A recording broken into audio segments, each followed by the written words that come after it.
I had a terrible thought. I was like, we haven't actually talked about this before, have we?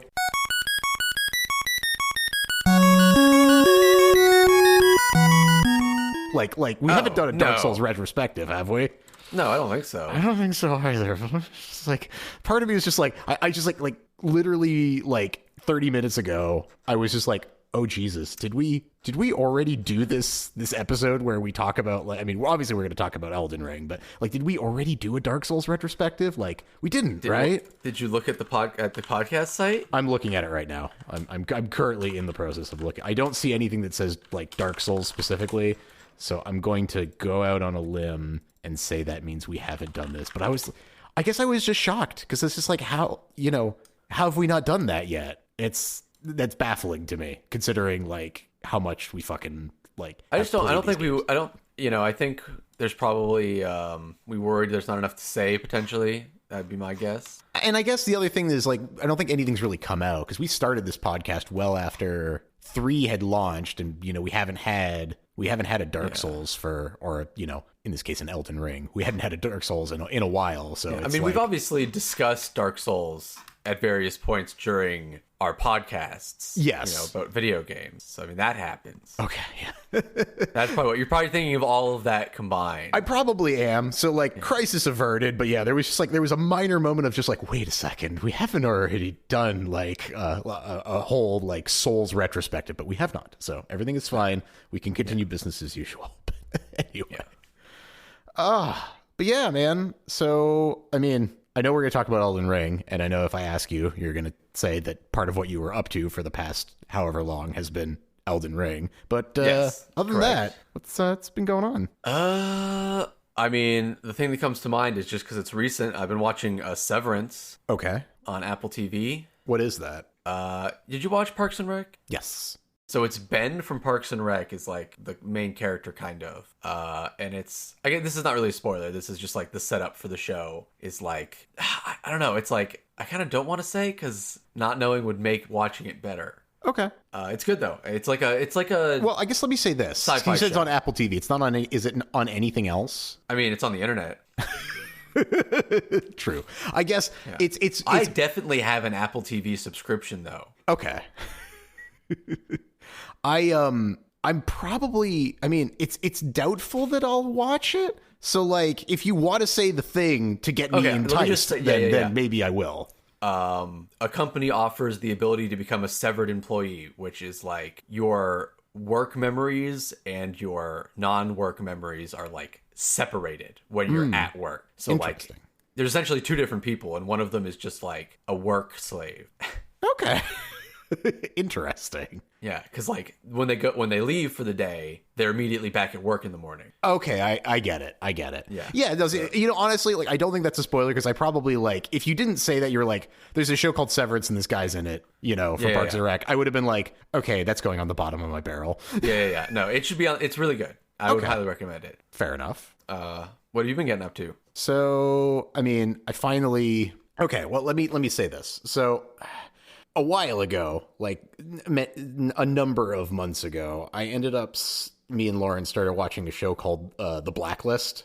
Don't know if you're aware of that. It's yeah. So it's one of those TV shows that's been running for a long time. Oh wow, 9 seasons! Holy shit! And like 20 some odd episodes a season, and they're all like 45 minutes to an hour. Oh, The Blacklist. Yeah. Yeah. Okay. So yeah, I've actually thought about watching the show before. It's I will say it's kind of trash TV, but like it's so entertaining that like we watched all, like, it's one of those shows where it's like they are extending the main contention of the show just way too long.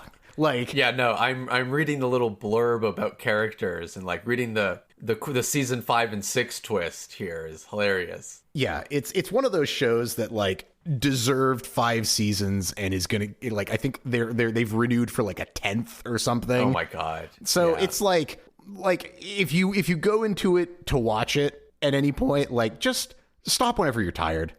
Just Yeah, sure. stop watching. We watched all of it because we got roped in, and so we just ended up watching. I mean, in the same way that like I watched every season of House. It's like, was House good all the way through? No, it was not. It stopped being good after like a few seasons, but I watched all of it. So like, yeah. I almost did. Almost. Yeah. I'm close to ready to give up on this show because like I haven't actually. The ninth season is currently out, I think, but it's not on Netflix yet. So when it comes onto Netflix, we'll probably watch some of it, and we might even end up watching all of it. But yeah, anyway. So that has been, in terms of television watching, for a large chunk of my time, because we didn't intend to watch all 8 seasons straight through. But like, yeah, but you did. They rope you in, and then you're stuck, and then you just and then it's just there, and it's like, well, there's no logical place to stop. We just have to keep watching, So we did. Oh, so yeah. Go ahead. I was gonna say I just remembered something else that I saw, but finish, please. No, that was so. Okay,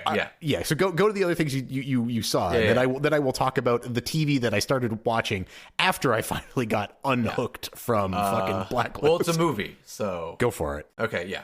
I watched The Batman. Oh, how was that? It's weird. I didn't know anything about it going in, other than it was beautiful lighthouse boy, Robert Pattinson. Robert Pattinson. Yeah. I'm not going to refer to him as the Twilight guy ever. That's the last time I refer to him and Twilight in the same sentence. He's earned a separation from that. Oh yeah, absolutely. He's a great actor. I think that it's just that's the first thing he was in, so it's always what my mind goes to immediately. I think that he would appreciate your doing a hard job of trying to dissociate him from it. So I went into it and I was like, okay, like dramatic Batman, like ooh, like they have to get this right or it's going to be real bad. Yeah, because I mean, this is trodden ground already. I mean, that was essentially what The Dark Knight was. So like the first 30 minutes of it, I found it almost kind of humorous in a way. But then I kind of realized that like the movie was like in on that. Okay. In a very like good way, and actually like I think it might be my favorite Batman. Really? I think it's the closest. There's a scene where it's just Batman and Commissioner Gordon walking through like a crime scene with a bunch of cops staring at them, and it's like, okay, this is kind of like Batman the Animated Series a little bit. Like it's the closest I think they've come to like human Batman, right? Because that's not what The Dark Knight was. Christian Bale's Batman was like a superhuman monster. Yeah, I mean, The Dark Knight was. I mean, so I love The Dark Knight. The Dark Knight was an incredible movie. Yeah. But I actually rewatched it after just to like compare. Yeah, because I mean, like The Dark Knight to me is almost like as close as you can get to like almost like a noir without. Well, still literally doing, not literally superheroes because they're not literally superheroes, but like, superheroes for lack of a better term. Yes. Weird costume people. Yes. So yeah, I think it was good. I would actually recommend seeing it when it comes out on whatever. Okay, fair enough. Because yeah, I mean, I watched the trailer. And other than the fact that it was just exceptionally like dark, as in like literally dark. It's a dark movie. Yeah, it is. It's very dark. Like somebody needed to turn the contrast just a little bit higher, like just a little bit, but tone's relatively hopeful actually. So it's not actually very dark. It's just dark. Okay. But it isn't literally I'm going to have to turn up the brightness on my TV to watch it. Well.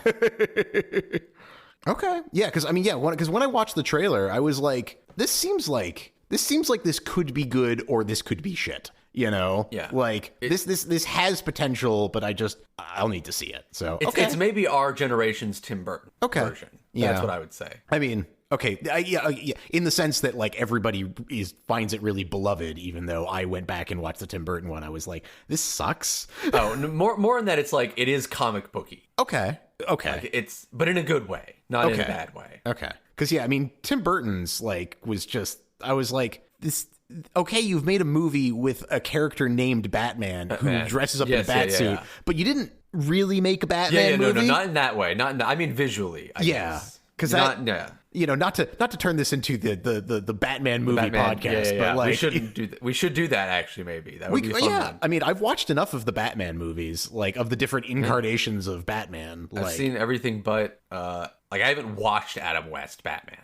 I've watched Adam West Batman. I mean, I've seen lots of clips, but that's what I grew up with that and the animated series, but I never really like thought of those two things as being equivalent. Yeah, no, they're not. Yeah. that Adam West is not Batman. It's not bad. It's fun. And I love the Adam West Batman, but it's not really Batman. But like, no, the only Batman that the only incarnation that I haven't really watched. I mean, I guess I didn't really watch the Clooney one. Wait, fuck. Which wait? Yeah, you did. No, yeah, I did because Clooney is Batman in the Tim Burton one, right? No. That's the Birdman. Oh no, fuck actor. yeah, it's what the fuck is his name? He's so good. Michael Keaton. Michael Keaton. Yeah, okay. I haven't watched the Clooney Batmans. Yeah. I haven't watched the Clooney Batmans, and I didn't watch the one with Matt Damon or whatever it was. Yeah, Matt Damon. Yeah, Matt Damon was fine. Okay, yeah, that movie seemed like it was shit, like the Batman versus Superman movie, and I don't think Oh my god. They didn't make another one, did they? Yeah, they did. Just like a him as Batman movie. Oh no, they never did that. That's what I mean. Like, so they never made like his just plain old Batman movie. Sure. Yeah. So I didn't care because I don't really I don't need to see like a Superman versus Batman movie. Like, I don't give a shit. It was so bad. It was so bad. I heard it was awful, and I was like, fuck. One of the worst, one of the most incoherently edited movies I've ever seen.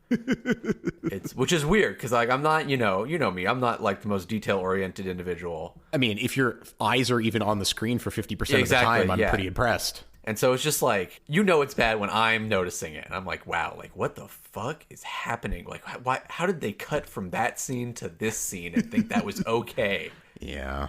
Anyway. So enough of that. No, fair enough. Okay, so I will put it on my list. That's on my list of movies to watch then. Because I was kind of excited because it seemed like he was really trying to do justice to the character.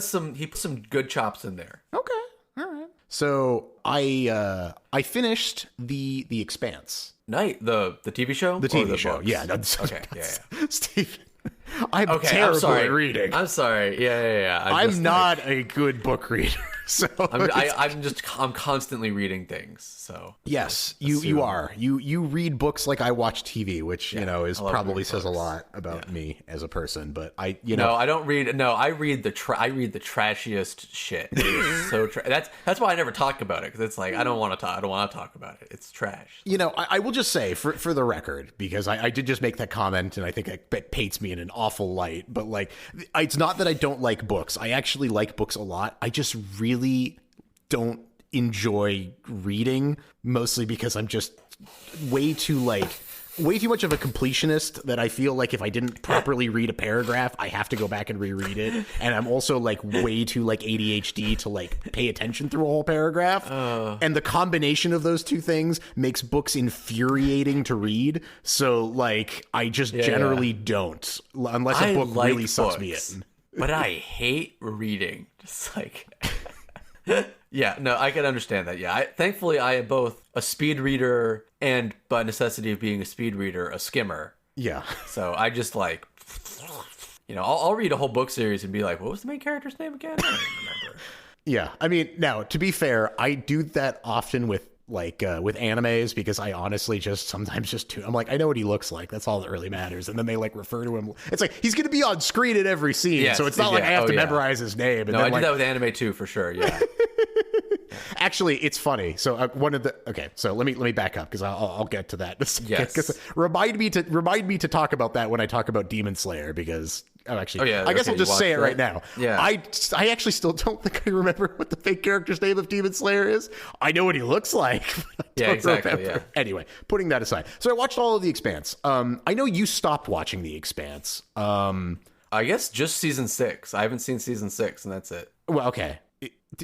Okay. But I'm not going to watch it, so. Oh, you should. It was good. It was really good. What was the thing that you were displeased about? I don't care about. I just want more alien shit. Oh, okay. Then I guess stop. Yeah, exactly. Yes. So I know. Yeah, I know. That's why I was like, oh yeah, it's the fucking Marco Free Navy arc from the books. No, I don't care. Come back to me when we're doing alien shit again. Yeah. Okay. Yeah. And so anyway, because The Expanse is done now. So yes. Anyway, all I will say is as somebody that really likes sci-fi, I really appreciated how how much and I know this is from the books, but like, you know, how much they try to like actually represent space physics as much as humanly possible, you know, like, yes, of course. Yeah. It's amazing. it's like, it's just such a refreshing change from like almost every other sci-fi that's ever existed. You know, it's just like, oh, the ship is designed kind of vertically because when you're accelerating in a direction, the gravity is in the other direction. So you want the floor to be that other direction so that you stick to it. Yes. It's like, oh, wow, man, if only anyone else could have done this. So yeah, that's all I really have to say about it. I was just very pleased that existed and happened. And yes, I really enjoyed that show. And I hope that sometime in the future, they go do the rest of the books. Cause I know that I know that after the end of the show, like the books do like a massive time skip. So like, I don't know if they're ever planning to do that, but I hope that they do. I mean, my understanding is Jeff Bezos is like a huge nerd for the Expanse, so you better believe it's coming. Fuck yeah. All right, great. Well, then I'm happy because I love the Expanse. So, okay, great. Same here. Yeah. I just won't watch season 6. Yeah. So then I'll pick it back up. Yeah, there you go. You could just skip the part you don't want to watch. Yeah, just like, I already know what happens because I like. Yeah. Okay. So you're not really losing it. Yeah. I mean, it's just, okay, it's fine. Although I will say that the last season has, and I guess, I mean, I don't know if this is even spoilers because I don't even remember who the players were in this, so I can't even possibly spoil it because I don't remember exactly who they were fighting, but it has, I think, one of the best space battles, like close range space battles, like between two ships of anything that I've ever seen, because it's like, there's something about the way that the ships move in that particular scene, because they're like, you know, because it's fucking space. And so it's just like, you know, you can, ignoring for a second the kind of hand waving things that they do, you know, to deal with the fact that the G forces that they would be under would turn them into pancakes. No, but they got the fluid. No, I know. Like I said, it's hand wavy. You know, it's like, it's like, but it's a good hand wave. I'm not saying it's not okay. That's maybe hand wave is unfair. Yes, I'm sorry. Yeah, They explain it. I don't know that it actually has any like validity in reality. Yeah, of course not. Yeah, but they explain it. So fine. Yeah. So like, but like, it's these two ships, and it's the Rossi and this other ship, and like as they're chasing each other, like, you know, and trying to fight at relatively close ranges, the other ship is like blasting away at like oblique angles, and they're, you know, blasting, you know, towards them to like, you know, do it. Because I think they're trying to like board it or something is, I think, the thing.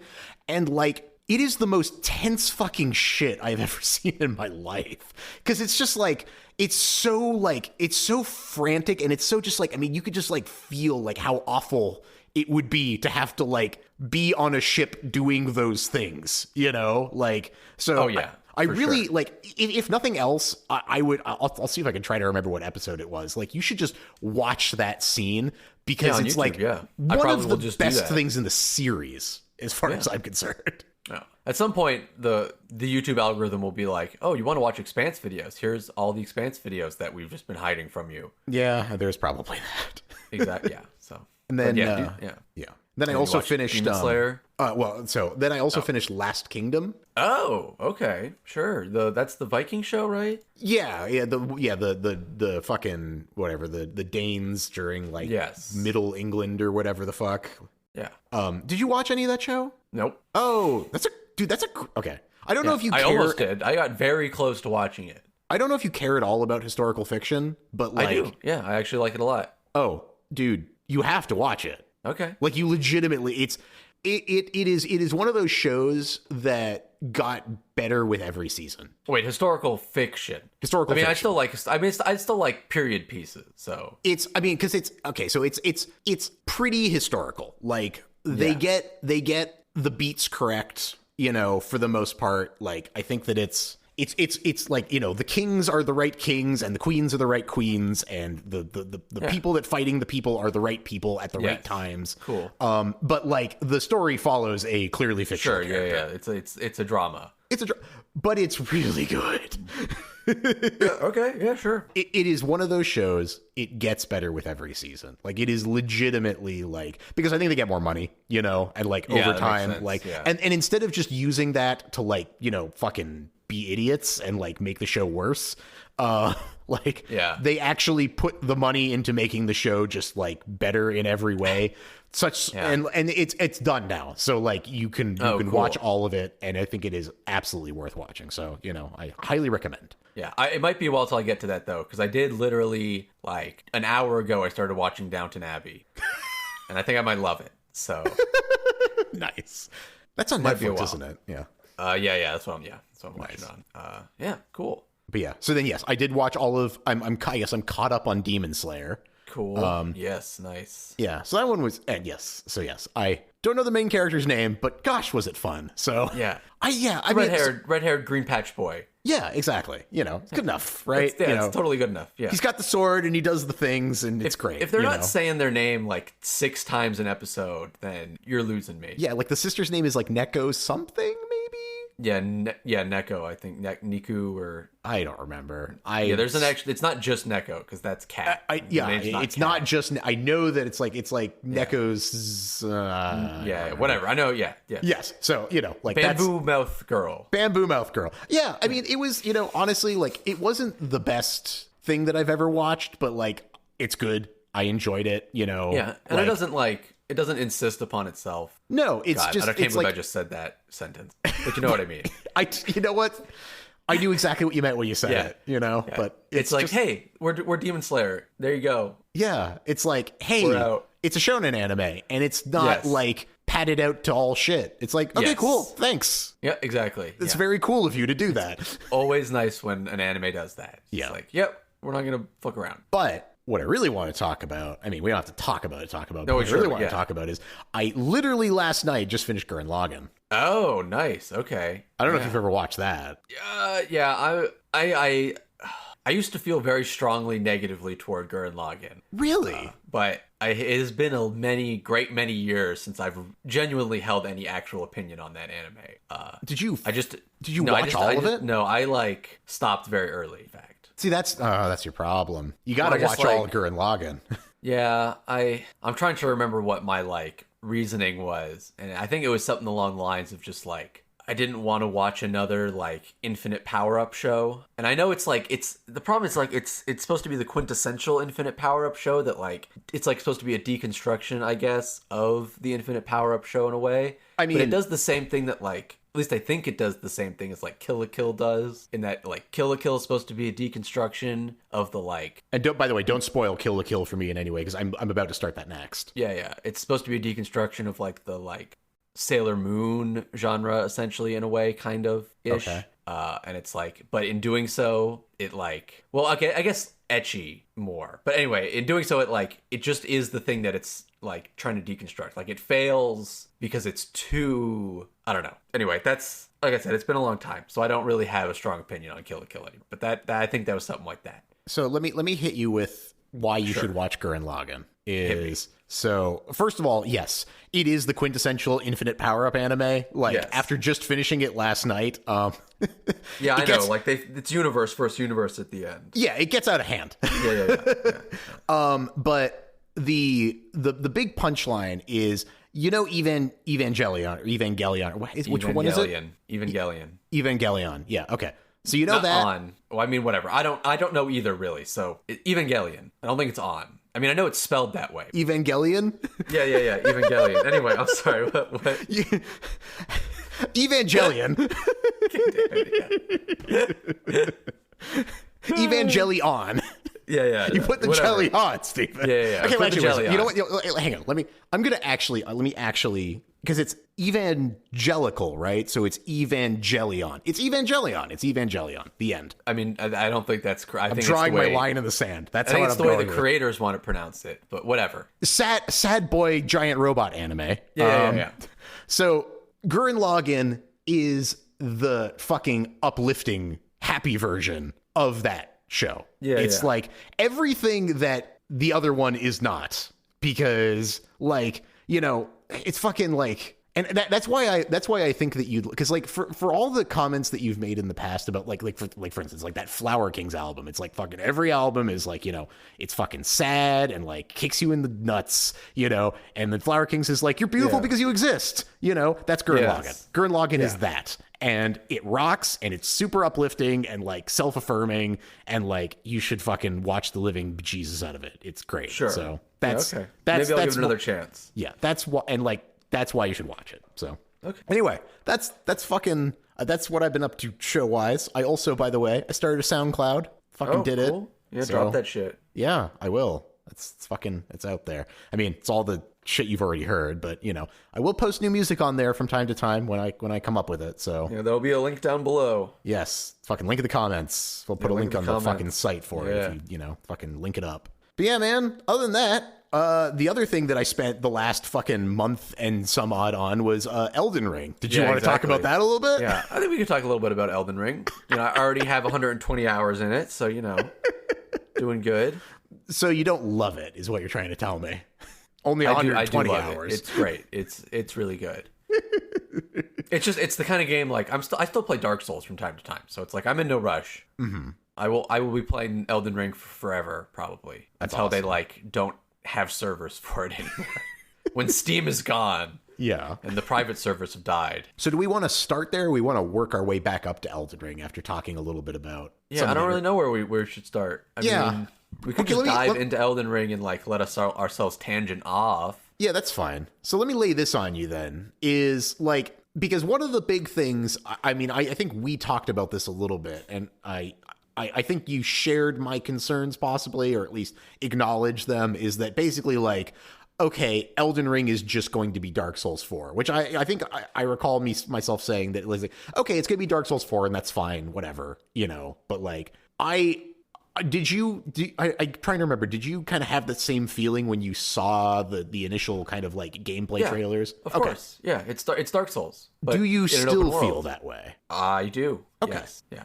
100%. I don't think that I do. Okay. I think that Elden Ring appreciably did enough things different that it doesn't play the same way that Dark Souls does. It obviously shares a ton of the same DNA, but I would not call it Dark Souls 4. I would definitely call it its own beast. I mean, okay. I guess I disagree, but it depends. Are you talking just, when you say Dark Soul, do you mean Dark Souls 1, 2, and 3 only as a comparison? Yes. Okay. Well, I mean, to that I just say, like, kind of you're right with Dark Souls 1, kind of, but I don't really feel like, I feel like Elden Ring is what a lot of people have asked for a long time, which is an easy Dark Souls game.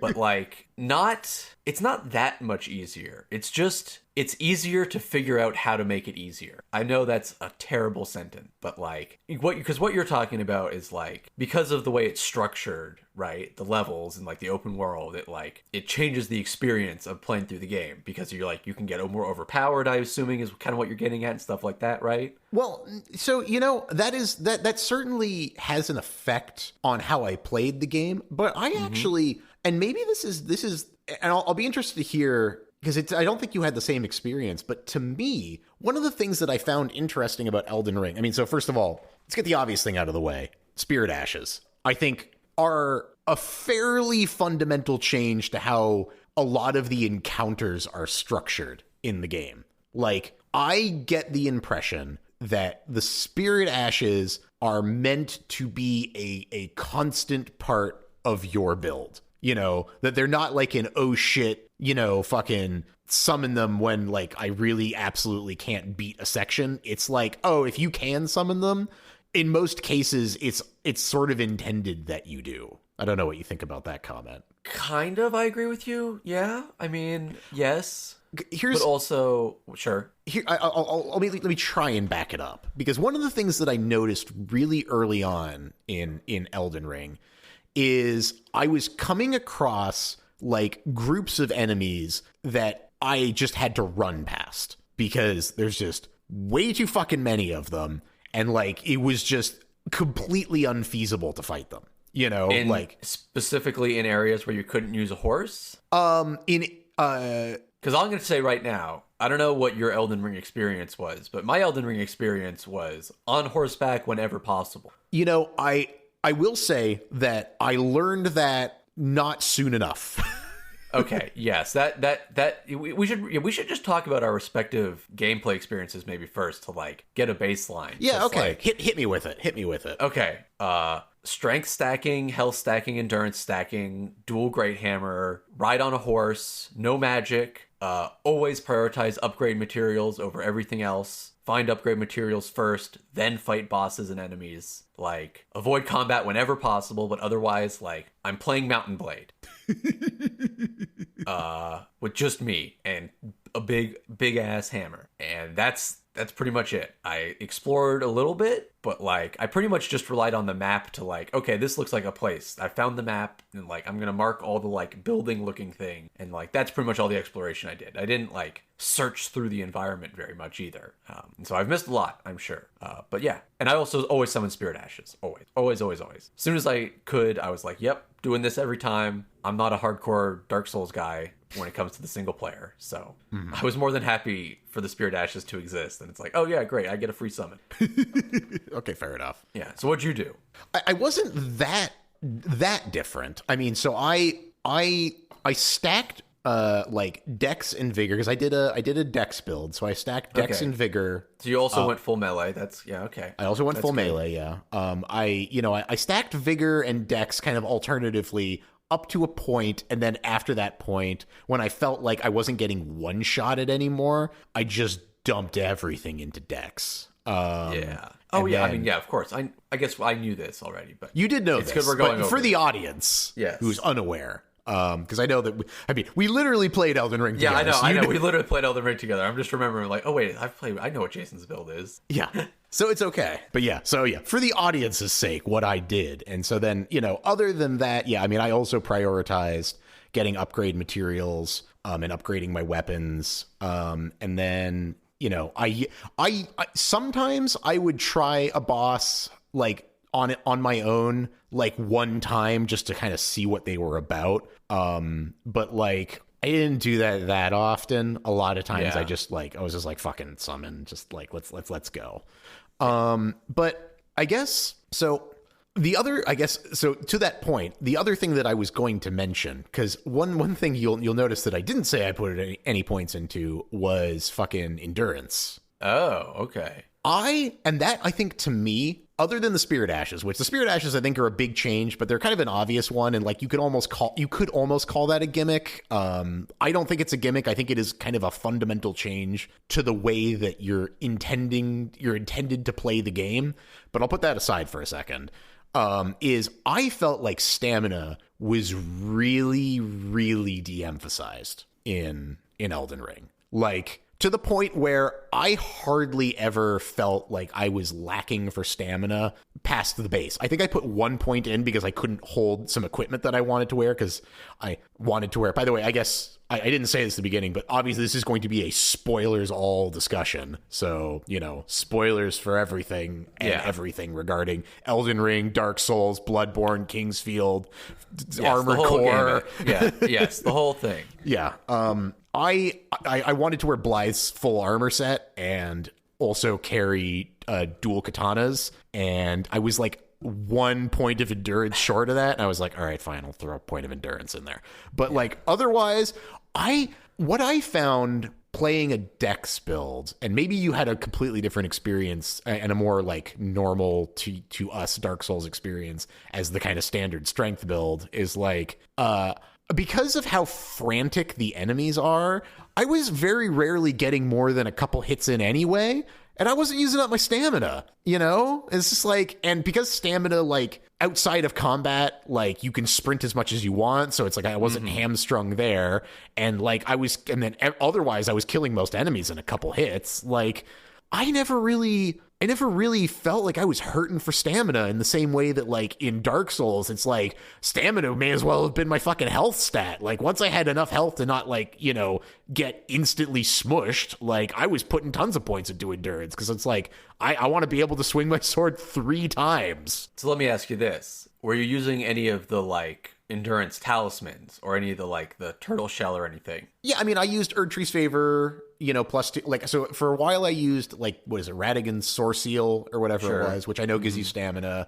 I did use Erdtree's Favor. But even before I got those, I wasn't really hurting for stamina. Like, they helped. Like, it was nice having, every so often, possibly having, an extra attack, which sometimes I was able to use on very rare occasions, but for the most part, I barely noticed it.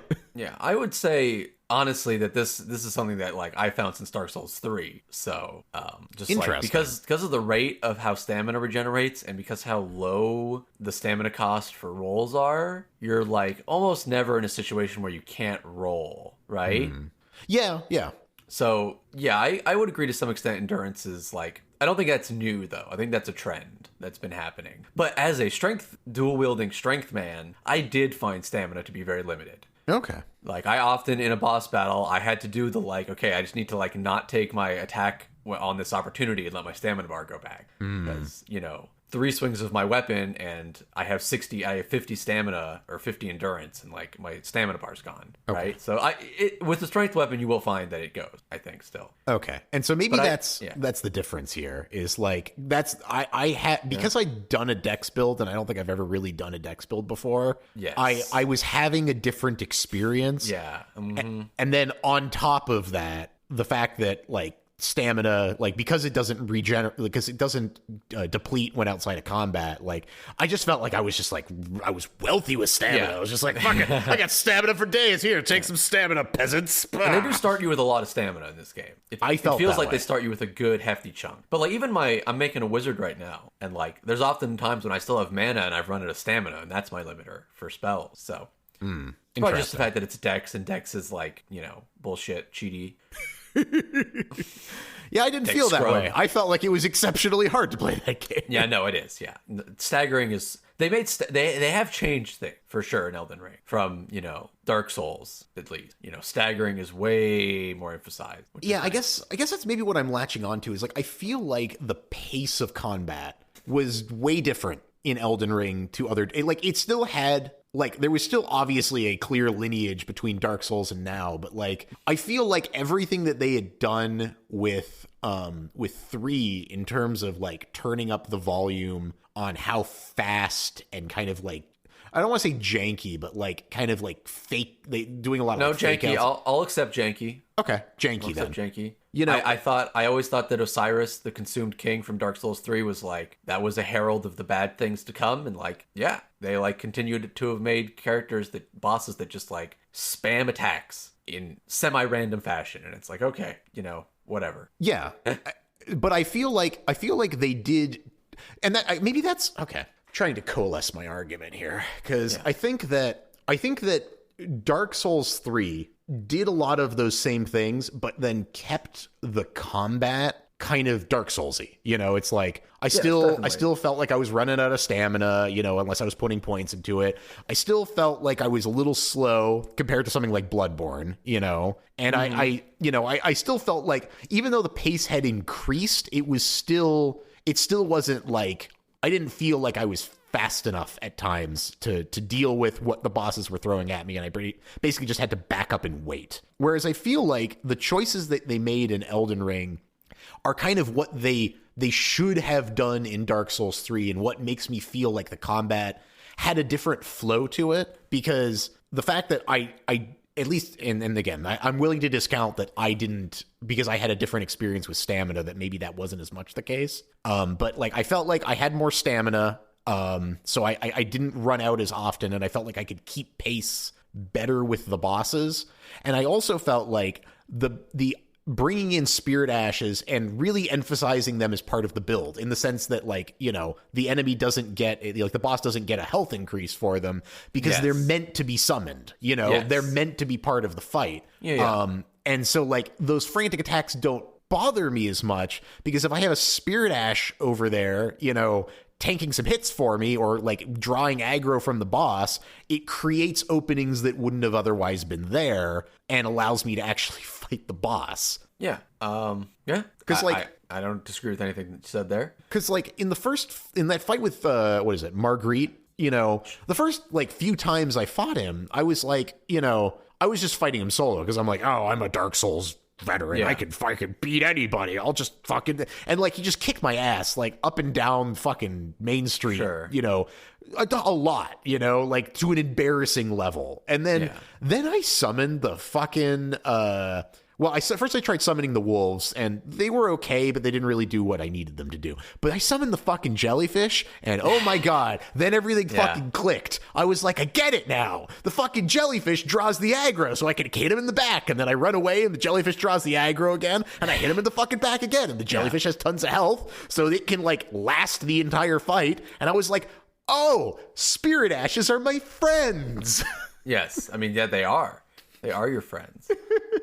I think it's more of a symptom of like, this is an open world game, right? Mm-hmm. And like they've kind of, because of that, they've also opened up, and also to a certain extent, like Miyazaki has not had as much control over Elden Ring because of how large it is, right? He's not like in there deep, and so there's a lot more variability in like how strong weapon ashes are, and like, you know, if like Team A was like a little crazier than Team B, like all the Team A weapons are going to be a little bit better and a little bit crazier maybe than like, you know, would have snuck past in a smaller game, right? And to that, there's also just the fact that like they've kind of opened up all the playstyles in a huge way, right? Like they're like, okay, we're gonna do a Dark Souls game, but like it's also gonna have all the Souls games in it. Like it's gonna have Bloodborne in it, and like it's gonna have a little bit of Demon Souls and Dark Souls 2 and 3 and 1, and like you can do it all. And so it's like, yeah, like Mark, it is like you can use spirit ashes and stuff, and like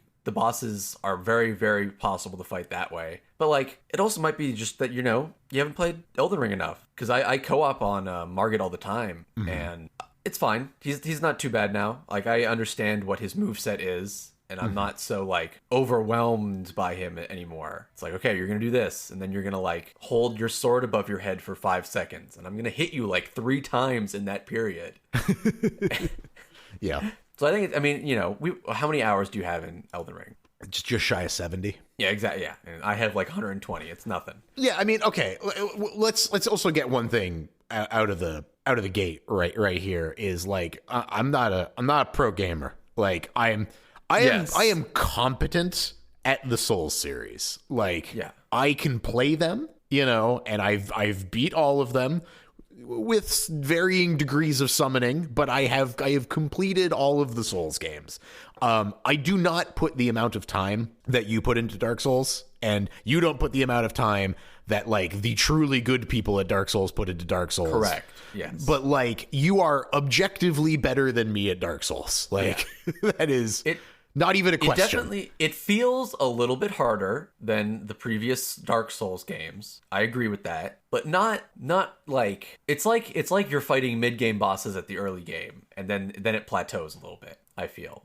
Like it definitely starts harder. I think that this game has the hardest bosses of the series. Not all of the bosses are like, I think that there is way more variability, which I mean makes sense, right? It's an open world game, so like of course it's going to. But like, so that's exactly it. The hardest bosses in this are the hardest bosses in all of the Souls series. That is my contention. I mean, the particular Melania. Let's go with that. I am Melania. The Blade of Mikella. Yeah. Okay. Yeah. Melania. Or Mikola. Mikola. Yeah. Blade of Mikola. She's bullshit. That's a bullshit boss. Like, she heals on hit. That's insane. You know what though? You say that, right? And like I don't mean struggled bullshit and like unfair. Crazy with her. Yeah. Right. Yeah. So I like this is not me saying that like, oh, she's, but like, she's not hard if she didn't like heal and have that one move. Well, I think it's honestly like, even the healing is not that bad. It's fucking move. What annoyed me so much about her was I was not good enough to fight her, because I could dodge all of her attacks. I just couldn't dodge all of them reliably, you know? Like, but I know that you can, you know, I mean, like any boss in any Dark Souls, but like, it's like, there's some attacks in Dark Souls where like, I'm just like, I know that it's possible to do this, but I don't fucking know how to do it. Whereas like, I knew what I needed to do to beat her by myself. I just couldn't execute. Like, I just wasn't physically good enough to like recognize what each of the windups was going to mean and like, you know, exactly what to do at any time. But like I was consistently, albeit with the mimic tier, so like, you know, fucking true soul fucking guys could tell me that I'm the scrub. Yeah, sure. But like with the mimic tier, I like was reliably beating her first phase and then getting her like about half, you know, like either down a quarter to a half in her second phase before she pancaked me. Okay. Yes, so with like the one move. Yeah. But like to me, if I was just like 15% better, I could have beaten her without summoning. Like I could have done it because like she felt, I guess that's the thing, is like to me she felt like it was possible, you know, like I didn't have to get hit. All of her attacks were dodgeable, you know, like I could dodge them, you know. I just needed to like be better at the game. Whereas like there's other bosses in the game where I'm just like, fucking, I don't even know what I'm doing wrong. Yeah, here. I'm curious what you think, what other bosses? So, I mean, in terms of like bosses that I had like a lot of trouble with, like actually, I mean, shit, the fucking like the Captain, last boss Commander. of the game. Oh, the last boss. Oh, yeah. I mean, you know, because we had an epic fight on that one. Yes. But like I was having trouble figuring out how I was going to beat that boss because he keeps fucking running away, and I just physically wasn't doing enough damage to like get there. You know, it was like it was too much of a patience test, and like I would get hit with shit that like I couldn't even see coming because the camera was going everywhere, or like if I wasn't locking on, I couldn't see his windups. So it was like damned if you do. You're talking about Elden Beast, right? Elden Beast, yeah. Yeah. Like okay, that was one of those bosses where I was just like, I don't even know how to approach this. Like I don't know what I could be doing better. You know, I like Elden Beast is. I mean, I know we did it together, and I also died during our attempts.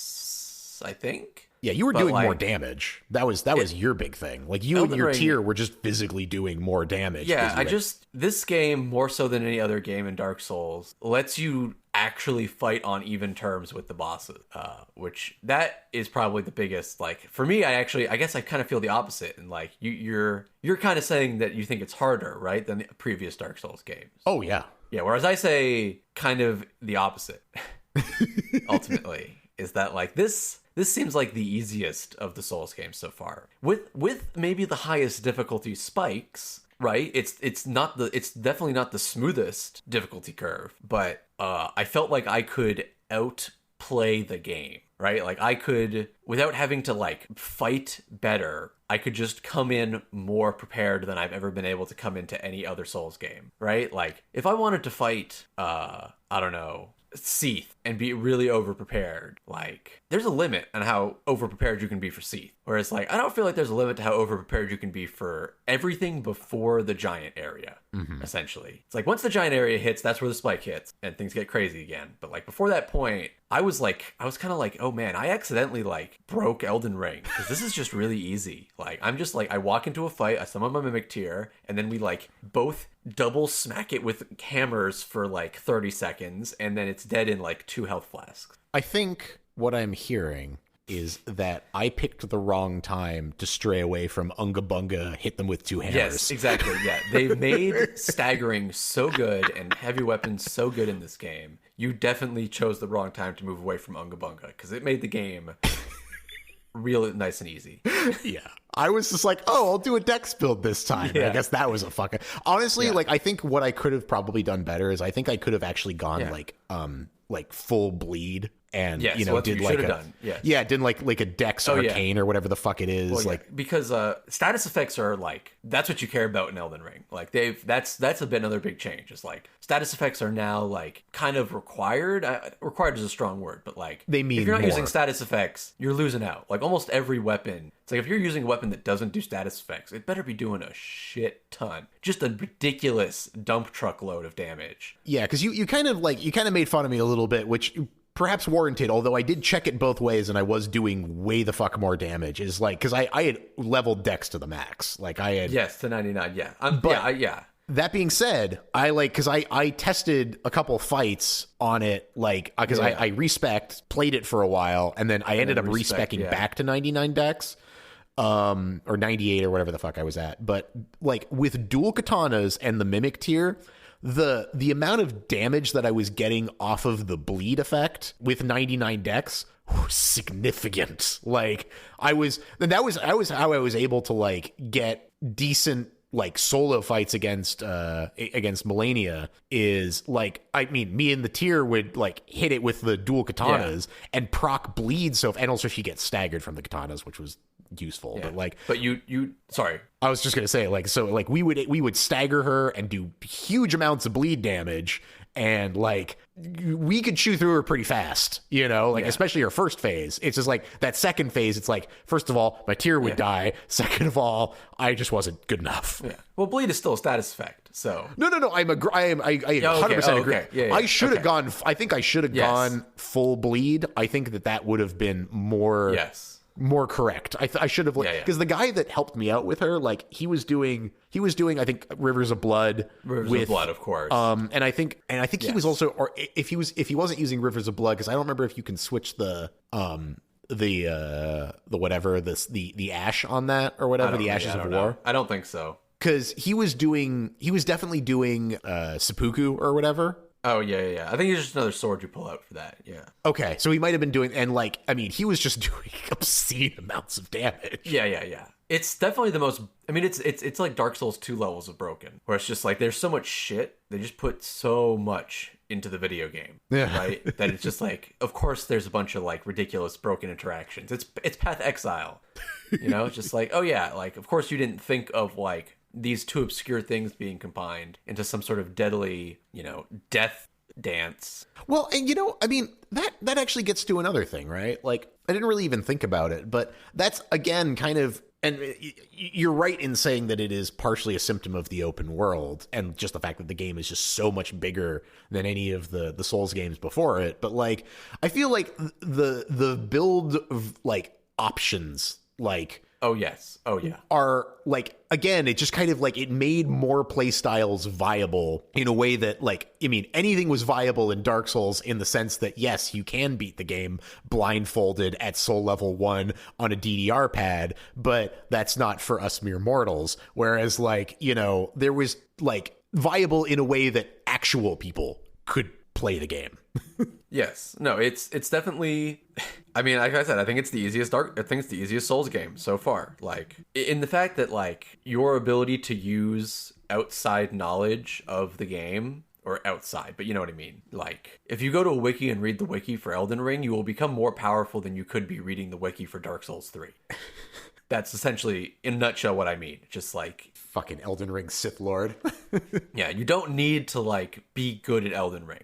Whereas, like, you kind of still needed to be a little bit good at Dark Souls 3 if you wanted to, like, really, like, if you want to do Nameless King, right? You had to have just a little smidgen of skill. Whereas in this game, it's kind of like, did you, like, read the wiki about, like, this really broken, like, did you know you can, like, drink a flask and then, like, do a spell and then just, like, one-shot every boss? Did you know that? You didn't know? Well, now you know that. It's like, I'm making that build right now. Yeah. Yeah, no, great. I mean, yeah, there's more broken builds, and like they obviously have given you way more flexibility in the sense that, I mean, like, it's pretty, like, I think the resources to respec are technically unlimited, I believe. I guess, I don't know, maybe. Because I think that they're a rare drop from something. That respawns? That respawns. Yeah, so I would believe it. Probably one of the rune bears. Yeah, I think it's technically, even though it would be incredibly tedious, but like it's technically possible to do infinite respecs. But even still, like, the amount of respecs you get per playthrough, even just base, like, I think I had like 11 respecs. Oh my god, wow. And like, I mean, I used 2 of them because I changed once and then I changed back, you know? Yeah. And you also just like you don't have to fight very many bosses, right? Like, I mean, yeah, I mean, ignoring like, you know, cheaty like fucking speedrunning strats aside, like, you have to fight like 2 of the main line bosses, and you have to fight I mean, to complete the game, I guess. To complete the game, yeah, because you have to. No, I'm talking about to like, you can get up to like, you know, with somber weapons, you can get up to +9 without even having to fight Margit. Really? Yeah. Huh. Like, it's really, really open. I guess that's true, yeah. I am on my wizard. I have not fought in Margit, and I am like in the Atlas Plateau doing stuff actively. And it's like that's a level of freedom that the Dark Souls series like did not provide your character. Mm-hmm. Dark Souls 1 kind of did. Dark Souls 2 and 3 do not. Yeah, Dark Souls 2 and 3, they not to get off it, but I mean, since you mentioned it, you know, it's just to nicely segue into talking about Dark Souls 1. I will say that to me, Elden Ring is probably the closest that I've gotten to that feeling that I got from Dark Souls 1. I don't know that anything is ever going to really replicate that for me, but like Dark Souls 2 and 3, while I enjoyed them, 3 more than 2. I know you really like 2, and I know the reasons why you really like 2, and we'll get to that.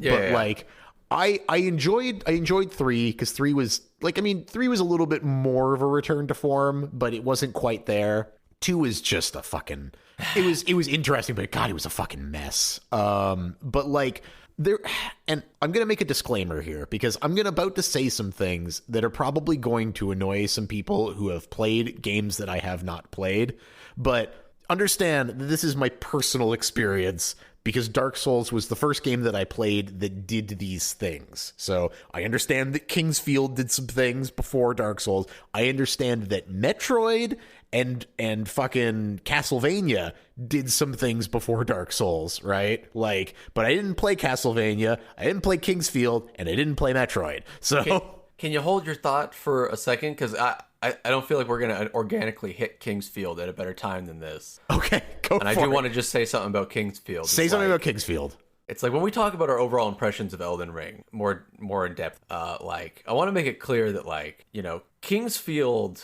1, right? The very first From Software game, like is 99%, or I guess PvP counts for more than that. It's like 90% of the Dark Souls series already. Like their first one, right? Mm-hmm. Like it's the difference is it's first person and it has PS1 graphics, but like invisible walls, health bar, mana bar, like healing items, big intricate dungeons and shortcuts and like keys and traps and like enemy variety and weird like esoteric stories and weird NPCs that like move around and do shit and like stamina based combat, the Moonlight Greatsword and stamina based, yeah, like Dark Souls, even Dark Souls or Demon Souls are just like it's Mario. Have you played any of the Kingsfield games? Not personally. I have watched someone play through 1 and 2 in depth, so I feel like I have a relative understanding of what those games are. Let me throw this out there for anybody that's interested. Is Iron Pineapple on YouTube has 2 videos on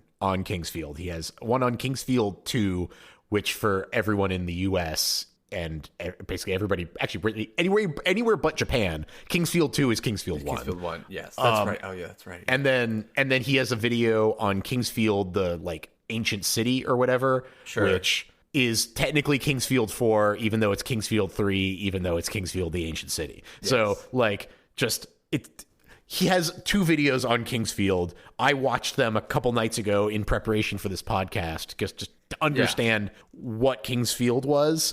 Mm-hmm. So if you want to understand what Kingsfield was, he explains it completely from start to finish in the lens of what it does, what it did before Dark Souls, what it does differently in the same. Okay. It's great. So you have an understanding of that. Yes. That like it's just iterations on a well established gameplay loop. Yeah, essentially. But like, let me say this, because like the thing that sold me on Dark Souls, right? Like the thing, like, because I mean, I had watched you play it, and like I played. I want to talk about my first experience playing Dark Souls. I think I may have already talked about this on the podcast, but I mean, we're doing Dark Souls, so I'm going to talk about it again. So sorry, skip over it if you have heard it before. No, but don't. You're not allowed to skip. No skip. We've disabled the skip button for this video. No skip for you. But like the thing that just like fucking blew my mind was I was playing Dark Souls for a while and I was getting into it, and then all of a sudden I find an elevator and I get on that elevator and that elevator starts going. I can't remember up or down, but it starts going and I fucking end up back in Firelink fucking Shrine, and I was like, holy shit. Would you look at that? You know? And at that point I was like, okay, this is pretty fucking neat. This little game we got going on here. And do I know that Metroid has done similar shit in the past? Yes. But I hadn't played Metroid, so I never had that experience. I only had that experience with Dark Souls. So to me, that was a fucking eye-opener. I was like, oh shit, this world is like really interconnected and interwoven, and it's amazing how you can get from these places to these places. And none of the games have really done that to that degree. You know, like Dark Souls 1 was so like labyrinthian in a way that 2 wasn't. I mean, 2 was kind of like everything spread off from Majula or whatever, which was cool, but like it wasn't the same thing. It's like it was just like a spider. It wasn't like a fucking like tangled yarn of like a million different things. And then 3 was just like, it was like a trek, right? It was like from one place to another. Yeah, it was a big hallway. It was a big hallway. You know, Elden Ring like doesn't really do that either. No, it doesn't. It doesn't, but like I think that there was like I like the world design itself in the way of like there's multiple like kind of avenues to kind of go through. I mean, by virtue of it being an open world, like it had some of that kind of like, it had a different kind of like excitement of discovery that Dark Souls 1 had, in the sense of like, I feel like I'm figuring shit out, you know? It's like, oh wow, here's this place and, you know, all this shit, you know?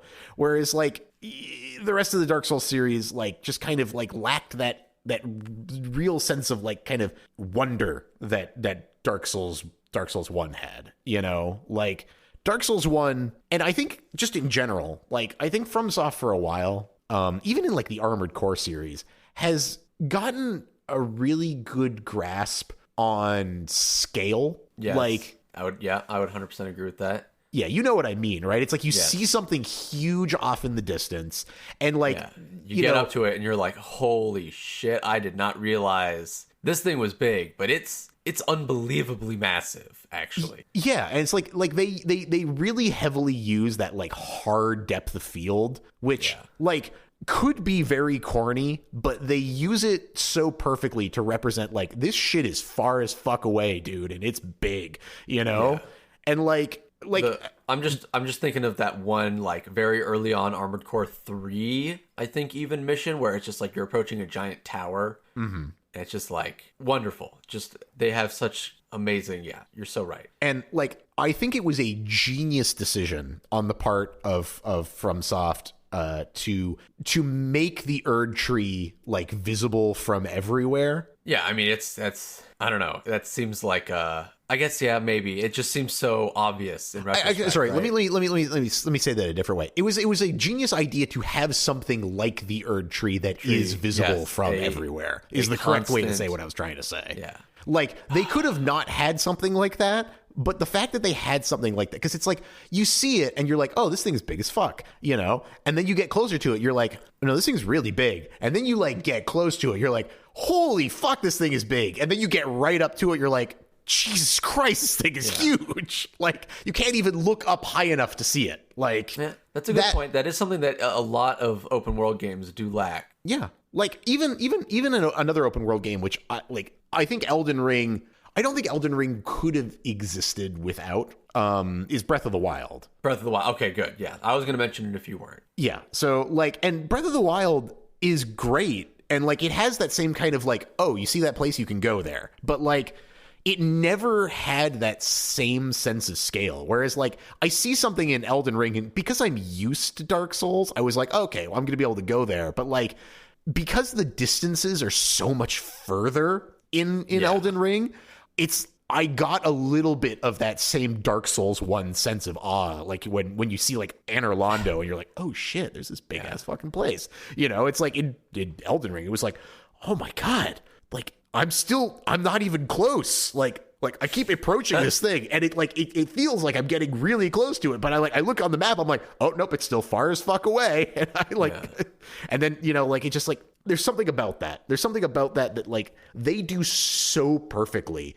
And I felt like they haven't done it this well since Dark Souls 1. Yeah, it's difficult because I'm very much a like what's in front of me person when I play those games. Mm-hmm. So like I do not notice any of the nice little distance touches. Like when I come up to a place, I am seeing it for the first time, no matter how long it has been in my like view theoretically. It's like, okay, oh, I guess there's a castle here. Oh, right, good to know. I'm going in it. Yeah, I mean, well, you know me. I'm like an immersion. Yeah. Graphics. Yeah, Whore, I guess I see through the code too much when I play a Souls game. I'm just like sprinting between objectives constantly. And I mean, like I do that too, right? Like my gameplay of it would reflect the same thing of just like, oh, this area, well, not gonna fight any of this shit. Yeah, bye. exactly. Fuck this shit. Like, oh, this is wow. You really went through a lot of effort arranging all these enemies that I am going to run past. Oh, yeah, I mean, 90% of my Elden Ring playthrough was, I guess I'm not fighting that. Oh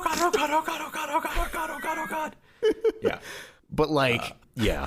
Actually, so that's, I'm gonna take that as a segue, because that is an interesting, that gets back to my first Dark Souls story.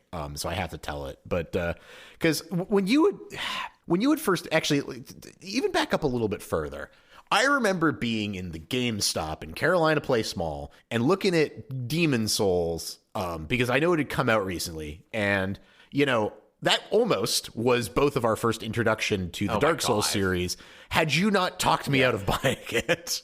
Yeah, we would have been insufferable. Well, we probably wouldn't have I probably wouldn't have finished it. Yeah, I would not have definitely. Like at that time, I wasn't ready for a game like that, so I'm not blaming you. Like you clearly made the right call, but you were like, I heard the game was really fucking hard. You think you're actually going to enjoy this? And I'm like, I don't know. I don't remember what game I bought instead. That sounds like me. Yeah, it's like no, that doesn't sound like you want that. That sounds like a challenge.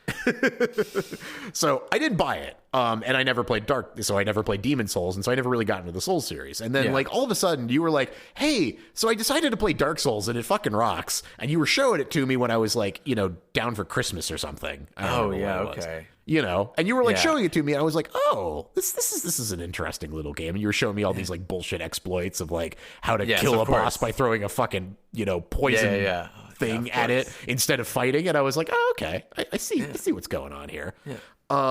And so, you know, I bought it. I was like, all right, fuck it. I'll buy Dark Souls and I'll play Dark Souls.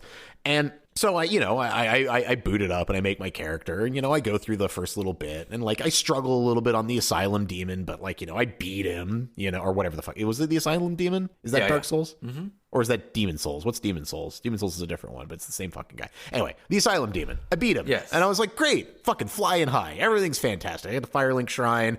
You know, I sit at the bonfire. I talk to some NPCs, and I head on my merry way to the Undead Burg. And I get to the first bonfire in the Undead Burg, and there's a fucking bridge. And I'm like, great, I'll just cross that bridge. And then I spent the next 2 hours trying to cross that bridge. Yeah.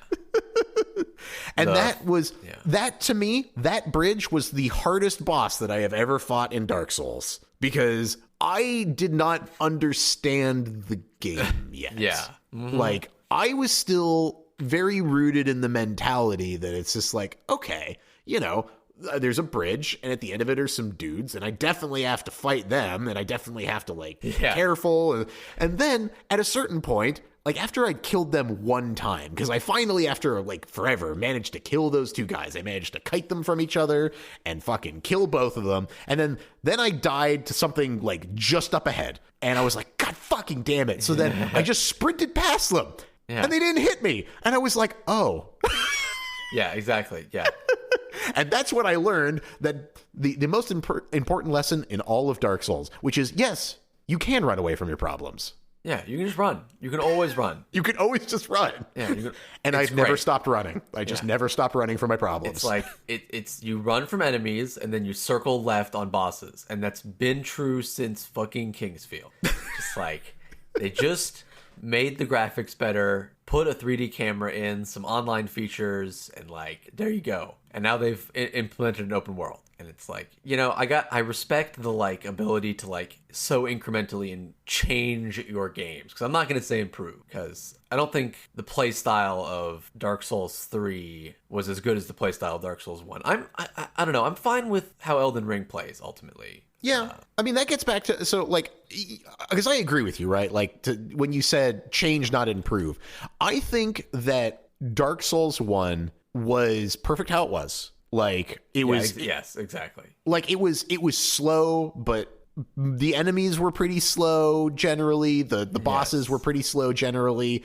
Like, it felt plodding, but like, that was okay. Like... There was no need for reaction time to be a factor in almost any fight. Yes, I liked the pace of combat in Dark Souls 1. You could think about what you were doing. You're like, okay, he's winding up. Dodge. All right. Dodge. All right. Tat. And then now it's just like, let me just press the roll button as many times as possible and hope I don't take damage. Like, yes. Whereas, so like, what I will say is, I think that they changed it after Dark Souls 1, and we didn't get to a new play style until Elden Ring. That's similar to the contention I was making earlier. That is my contention. Did you play Bloodborne? Yes, I did play Bloodborne. Oh, because do you agree that, like, I think Bloodborne is the goal? Like, they were like, okay, what do we want the combat to be? Let's make that game, and then now they've just been, like, figuring out how to, like, move to that within the Dark Souls paradigm. See, I don't agree with that, like, from a Souls perspective.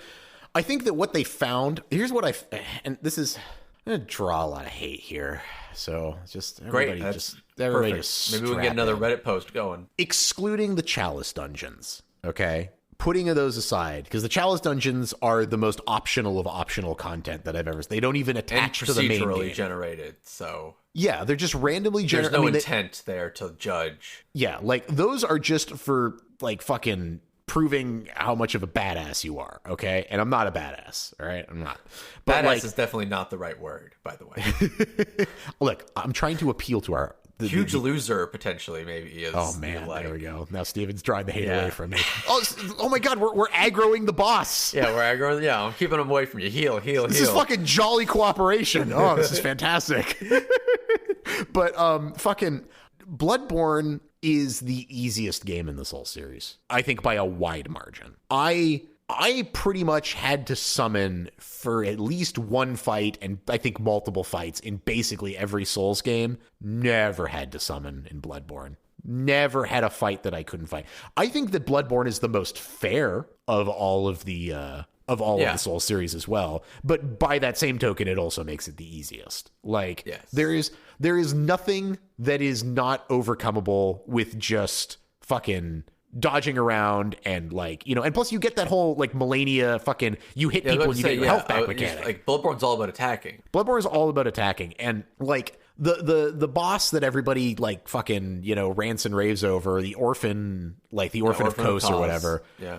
It's not that hard. He's difficult. It's not that hard. Like, I mean, I probably a little over leveled for him. Sure. I was also probably a little over leveled for Melania, and she fucking stomped me into paste. So, the Orphan of Kos is not that hard. Yeah. Like, yet, people compare him to, like, fucking Midir, Dark Ear Midir. Midir, by the way, also not that hard. Just an annoying fucking patience test. Just a patience test, exactly. He is Gaping Dragon, but with flight and breath. Yeah. But so as someone who's never played Bloodborne, though, Elden Ring feels the most fair to me. It's the one where I walked into the most fights in Elden Ring where I was like, you know what? I'm the danger.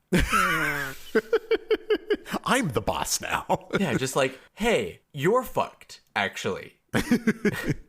Yeah, I think that the difference is that you played a more meta build than I did. I just do what you do in every starting Dark Souls game. You play strength. You play Unga. Strength is going to be good. Yeah. Because you're going to be fighting things that are bigger than you. Yeah, but you need weapons that are bigger than you. You don't understand. You see, they did something very underhanded. Is they gave me a starting character that had samurai armor and a katana, and I could not physically resist. Yeah. Okay. Well, that's because you forgot to use the bow too. I threw that shit away almost immediately. Yeah, exactly. Well, there you go. Samurais mostly use bows, so you missed out on a big part. The only time I picked that bow back up is to kill that fucking one bird Yeah, of course. To get my levels, because that was the perfect place to level. But other than that, yeah, no. But like the fucking I will say that to that comment of Elden Ring being the most fair, I don't. Because in Bloodborne, right? You know, I had mentioned the whole like thing with stamina on my dex character. Not fair in like a balance of like the various weapons available to the player. Fair is in like you are on equal footing with the bosses. Oh, okay. I mean fair as in like if you are reasonably good, you could beat every boss solo. Yeah, it's not what I mean. Yeah, you mean you can make your character broken. That's what I mean, because the bosses are all broken. And so it's about time that they let us break our characters too. Yeah. It's like they've done this, they've fed bullshit down our throats so long, and they finally like gave us just like a hint of the enormous power that they give the bosses. And it's like, yeah, of course I am now a terrible monster. Like, you let me like put this thing on my weapon that it shouldn't have. Yeah. So like what I mean by, because here's the thing that I found with Bloodborne, right? That it was, because I made the comment about stamina earlier, right? Yes. Like about how I didn't really ever feel like I needed my stamina as a dex character. Mm-hmm. And I still stand by that. I understand that might have been due to my build and less to do with the actual mechanics of the game in general. Yes. But I did find in Bloodborne, like, I still needed stamina. And the whole thing with Bloodborne, I understood as being like there was going to be a heavy de-emphasis on stamina. And I didn't find that. Like, I still found like I needed my stamina in Bloodborne in not the same way as in Dark Souls, but like it was an evolution, not a paradigm shift, right? Okay. Whereas like in Elden Ring, I was like, fucking stamina, who needs it? Like, I got stamina for days. What I need is damage. I need fucking DPS because these bosses have way too much fucking health. That's what I found. But the thing that I liked about Bloodborne, because I thought like Bloodborne was really fun. It's just like it, like I found it completely different from Dark Souls in the way of like pretty much all the fights, like all the boss fights were 1-on-1. There was one fight where it was like, I think it was like 3-on-1 or 4-on-1 or something, but they were like lower level, like it was like, you know, it was like a group of enemies. I think it was like 3 enemies. And that was the only one, by the way, I considered summoning for, just because I was really annoyed by the fact that like one of them would kill me while I was fighting the other two, you know? Because one of them was like ranged and the other two were not. Yeah, the fire snake worshiper guys. Yeah. Yeah, that was the only annoying fight in the game. The rest of the game was just like fucking just beautiful 1-on-1 duels. And like it was actually like the boss fights felt like the appropriate level of challenging. Like they were, I felt somewhat hard to cheese, but at the same time it felt like when I was doing well, I was feeling good. You know, in a way where it's like sometimes in Dark Souls, I was kind of like, okay, I'm clearly cheesing this fight, but like, you know, that's okay because the fucking, you know, like that's what you have to do sometimes. You got to like, you know, go behind the fucking legs and hit them. You know, that's the way to do it. Mm-hmm. But in Elden Ring, like, I feel like you're correct in saying that the bosses are broken. They have too much fucking health. And their attacks are too insane. Yeah, it's just the ultimate culmination of like they know that we've mastered the skill set. Yeah, okay. And they've also like, but in that same sense, they've also been like, okay, we're gonna make this the hardest one, but we're also gonna like give you the most opportunity to like lower that difficulty yourself. Okay, like, you choose your difficulty essentially. So you brought me back to the point that I forgot that I was trying to make. Yes, so, thank you. I knew there was a point. Yes. So you had mentioned that Bloodborne is the goal, and the reason why I don't think that's true is because I think what they learned from Bloodborne, at least what I think they took away, is that even scrubs like me can rise to the challenge if you give them the proper moveset and like the proper mechanics. And so instead they were just like, oh, okay, so if we want to make it harder, we'll just use Bloodborne bosses, but then give you Dark Souls movesets. I mean, sure. That's what it feels like, because ever since, 3 and Elden Ring have just ramped up the fucking difficulty as far as I was concerned about like, it's like, But they've ranked up the difficulty by making the bosses faster, essentially. Well, they did that in 3, and then people got used to that, so they were like, okay, so now we'll just give them way more fucking health. Yeah. But to your point, they gave you the tools to fight against it, but you do have to use the wiki, and I should have used the wiki more because my build was not my build was not OP enough to keep up with the punishing difficulty of the bosses. I mean, my build wasn't based on the wiki either, really. I mean, I wasn't saying it was. I mean, you just took the always OP build, which is hit them with 2 hammers. Mm-hmm. Yeah, just hit them with 2 hammers. Just hit them with 2 hammers. 2 big hammers, not regular hammers. Yeah. I think Miyazaki, as I've said many times before, cannot resist speed. That's his, that's what he views as, the gameplay refinement goal, is, how fast can I make this? I say that because when Miyazaki took over Armored Core became Mecha Dark Souls light. It got way faster, and the enemies got bigger, right? And, he took over the Kingsfield series, essentially, right? Mm-hmm. And what happened? The enemies got bigger and they got faster, and then they got bigger and they got faster, and then they just got faster, and then they got faster again, and then in Elden Ring they got faster, but also sometimes slower. Mm-hmm. And that's the big innovation he's introduced this time to Elden Ring. It's he figured out that not only can you go faster, but you can also go slower. And jank up that timing. That's the real key. That's really all that Miyazaki, from a gameplay perspective, has really introduced, over time. Because all the other elements were already there in Kingsfield before he was... I don't think he was involved on Kingsfield. I don't think so. Let me double check to, not make I'm 99% sure he was not involved in Kingsfield. I'm not 100% sure, but I'm 99% sure. Doesn't even say who was involved in it. But I don't think it was him. Anyway. I don't think it was. Like I was saying, all Miyazaki's done is he came in and he was like, okay. And to be fair, because... what he essentially did was he made the presentation better, right? He was like, okay, let's make this look nice and be cool, right? Which is a big part of video games, admittedly. That's important. And he was like, and let's third person it and make it faster with bigger enemies. And that trend has continued quite well into the present day, where we now have very fast. You mentioned though, because you said bleed is the thing that he's going for. Not bleed, not just bleed. Any status effect, that's I think one of the big changes. It's status effects are. Let me say this: I have a low level invader with the ant spur rapier with a poison weapon art. So every time I hit somebody, I rot and poison build up on them. Jesus. Yeah. That's rude. That's rude as fuck. Very rude. Yeah, it's so rude. And one of my roommates uses a cold greatsword. So he's using a greatsword, which is already great. Then he also has cold buildup, which is hilarious, right? They just they really opened the gates on that. They gave you, again, I think they gave you just way more power. They were here, we know we're doing something crazy, so here's the gates open. Or they're just bad at balancing an open world game. Well, I mean, there's partly that. I feel in an open world, there's kind of room to say look, there is less balance because you can decide the balance later, which is to some degree bullshit, but at the same time, I mean, you either make it too easy or you make it too hard, and they went with too hard, and I'm okay with that because it's a fucking... They went with too easy, but that's okay.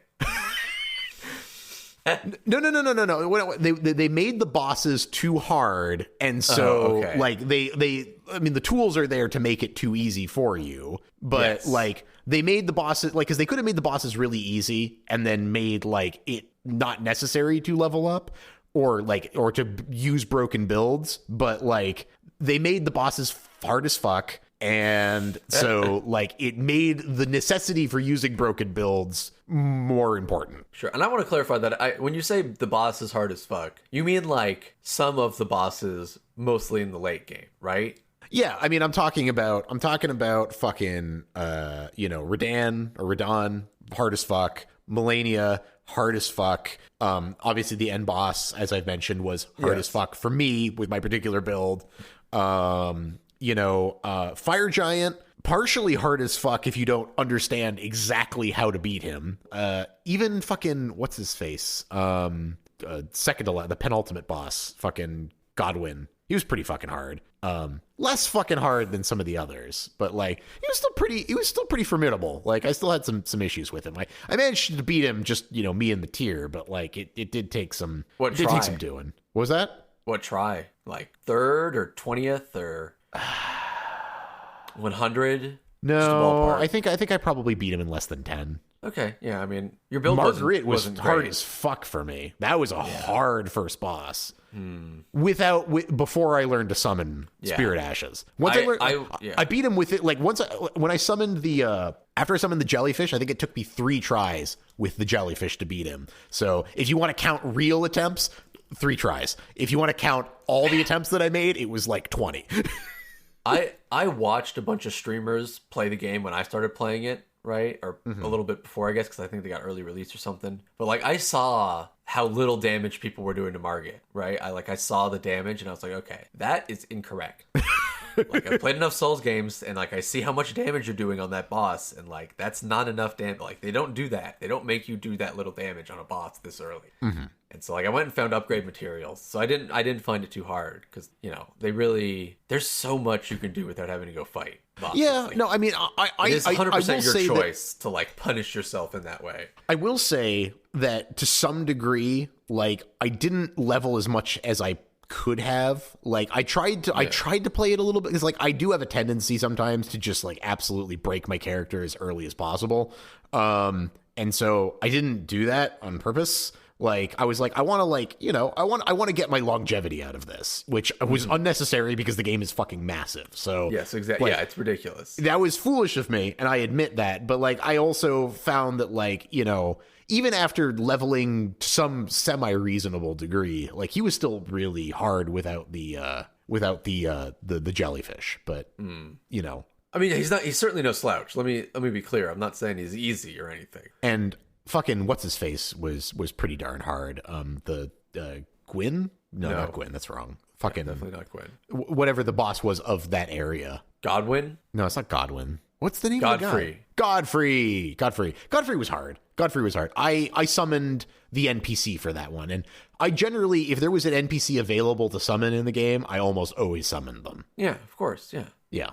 I am as we all know, I'm not a single player. I have no qualms about absolutely just destroying the single player to get to get stuff. Yeah, and we'll talk about that in just a sec because I do really want to get to your invasion stuff and talking about that because I think that's going to lead into some other things. I do want to say though, I really appreciated the Rykard fight. Oh god, I love that boss. That was a great boss. That was boss. everything that Yorm the Giant should have been. Yeah, everything that Beta Chaos should have been. Oh, okay, even that too. Yeah, he was. That was. It's funny, by the way, just as a silly anecdote. So I picked up the weapon right at the beginning, and I know the drill, right? I was like, oh, I'm supposed to use this weapon, but then like I had already summoned the tier, and he had gone off and started attacking, and he was doing a pretty good job. So I was just like, oh, okay, well, fuck it. You know what? Yeah. Let's just fight this guy without the thing. Let's just see how it goes. Not realizing he had a second phase. Oh. Because I beat his first phase with just fucking running into the lava and hitting him. And, we beat him, just fucking swords. Yeah, I watched someone do both phases like that. Yeah, I'm not that good, but I beat the first phase, and then I was like, oh, he has a whole second phase. Yeah. I am out of flasks, and my tier is dead, and I clearly need to use the weapon that I was given. As family. Oh, God, yeah. And then I love that boss. I didn't fucking... the first time I fought him with the proper weapon, I didn't realize that all of the attacks do the thing. So, like, I was like, oh, shit, well, what am I supposed to do when I'm out of fucking, the special attacks? Yeah. And then, like, I hit the button, and I was like, oh. Oh, yeah. Oh, there's, like, a whole other... And then the third attempt on it was, like, I tore through them like nobody's business. That's probably one of my favorite fights. Especially the part where you have to run away from the skulls. Yeah. It's like, I love that sense of, like, space and size in a boss fight like that, where it's like, okay, I have to run for, like, a minute. Yeah. That one, and as much as, like, once I realized what you were supposed to do, and I know I mentioned on the last podcast, but once I realized what you were supposed to do for the Radahn fight... Sure, but by that you mean continue to summon people? Continue to summon people, because I didn't realize... I never realized that. Oh, you didn't? Yeah. Radahn is really not that hard, honestly. He's like kind of a... I think guess yeah, with strength fought weapons, him, he was probably easier. Yeah. I found him exceptionally difficult. I fought him again yesterday to help a friend get through that, and it's just like he is not difficult. He's very like, I think if you go back when you played the second time through, well, you know they've nerfed him though, right? Ring. Oh, they did? How so? Yeah, they nerfed him. They nerfed him significantly. So now if you gone back and played him again, he's not as hard as he was pre-patch. The first time I fought him, he was hard as fuck. He is not as hard now. He's been significantly nerfed. Yeah. I did have more trouble with him the first time I killed him than this time. Yes, because you fought him pre-patch. I know you fought him pre-patch. Yeah, I definitely fought him way the fuck before. I fought everything pre-patch. Yeah, so which also meant that I had a better mimic tier. It was nice. Yes, so yes, I fought him pre-patch. He's hard as fuck. Okay, but well, I know he's not that hard anymore. Which is honestly makes sense. I feel like his difficulty didn't make any sense. Like considering where he was in the game. Like I was like, like this is way too hard for like this point in the fight. But I appreciated it thematically because it's like like who cool. He is, you know, fucking holding back the stars while fighting you. It's like, okay, this guy's an enormous. He's a fucking shonen anime fucking guy. I mean, he's amazing. But like, you know, his difficulty was completely out of whack with like the rest of like like the next area hard. I went through was like, this is trivial. Like what the fuck? I've just fought Radan. Like nothing means anything to me. Yes, exactly. The only other thing before we jump into the invasions, because I know that we got to talk about that and spend some quality time talking about that. Is the only complaint that I've heard that I do, because people are like, oh, the Spirit Ashes fucking trivialize the game. Fuck those and like people. Yeah. The only thing that I will say is I do feel like the Mimic tier, it probably needs a nerf. It's broken as shit. Yeah, you bet your ass it is. Because the problem with here's the thing. I am okay with having broken things as long as there are multiple broken things, right? Like there are multiple like swords and axes and fucking, you know, spells and shit that are broken, but like, you know, there's enough of them that it's like, okay, you can choose your play style. Whereas like, I feel like once I got the Mimic tier, it's like, well, fucking these Spirit Ashes are garbage now. Like you didn't really try any of the hidden good ones, I bet. I know that like Black Knife is supposed to be really good, but I don't think I had enough MP to even summon her. So like, okay. I mean, yes, the Mimic tier being health usage is hilarious, and I feel completely like fucking broken. If they switched the Mimic, like kept everything the same, but made the Mimic tier like take half of your flasks away, it would be more balanced. Oh fuck that! No, that's too far. That's you think it's too far? Yeah, that's terrible. I would never use it ever again. Okay, well then maybe slightly. I feel like it would have to take multiple flasks away. You know, like they just you'd summon it and the flasks would be gone. You know, flask, maybe 2 flasks. I'd be willing to give up. I think 3. I mean, considering how many flasks you can get, like 3 is probably because like right now, like it's 1 flask. It's like, come on, like that's it's nice. That's too cheap for how good it is. Like I think that multiple flasks could be taken away, and I would still summon the tier, but I would have to make some more decisions based on it. I'd be like, okay, maybe in this situation, it's not worth it because I'm going to need those flasks, you know? I will reserve judgment before, because I have not really used any of the other Mimic tiers. Maybe I'll do that on my Wizard playthrough. I'll find some. Yeah. The only one that I've heard that people say is amazing is the Black Knife, which... Yeah. I've heard Black Knife. I've heard the Archer Lady is really good. The Skeletons are pretty good, I hear, because they're essentially immortal. No, so the thing is, those like they can be way too easily killed because any AoE attack is going to destroy them. Because once they're down on the ground, they die like regular skeletons. Like if they get hit one time, they're dead. Because I tried using them against Melania to see if like it would make any difference. Because they'd stay alive longer and aggro her. They died like within no time at all because she would just do an attack and they would be gone. So there's also like the puppet Spirit Ashes from working with that one guy. Those I didn't ever use those, and I actually never used. Like I said, I mean, I didn't have very much MP, so like I didn't use most of them. But I mean, Mimic tiers are clearly really really good. I just don't know, without having tried anything else, how much more good to use. You know, that pretty hilariously unbalanced is. It feels that way, especially if you have 2 hammers. So. Tell me about the invasion, Steven. It's Dark Souls 2 all over again. It's great. Really? That good? Yeah. Oh, great. Yeah. Awesome. I mean, it's a little annoying with all the connection problems. You almost always, like, half your invasions end with, like, a connection issue on, like, a phantom or the host or you, and that sucks. But hopefully once it calms down a little bit, it'll be less of a problem, and we get to a more reasonable population of people. But it's hilarious. They just like, they're using the Dark Souls 3 invasion mechanics, so it's like level and weapon level, so like, you know, reasonable. Okay. But because of status effects, it's just as broken, because you can just get, it's like I have a level 15 character using an ant spur rapier with poison on it, so it's rotting poison, and it's just like, you don't have the recipe to make the rot cure or the poison cure that early. So it's just like, I just poison you and rot you, and it's like I do like 10 I think it's like 43 damage per attack, right? With my weapon, which is nothing, but it doesn't matter, because I'm just like, once I've poisoned you, I just have to like walk backwards from the host, and it's like, you don't have enough health flasks at this level to survive the status effects I've put on you. Yeah. So like, this battle might last another minute, but you're dead already. Yeah. I stab you, I run away, and you will eventually die.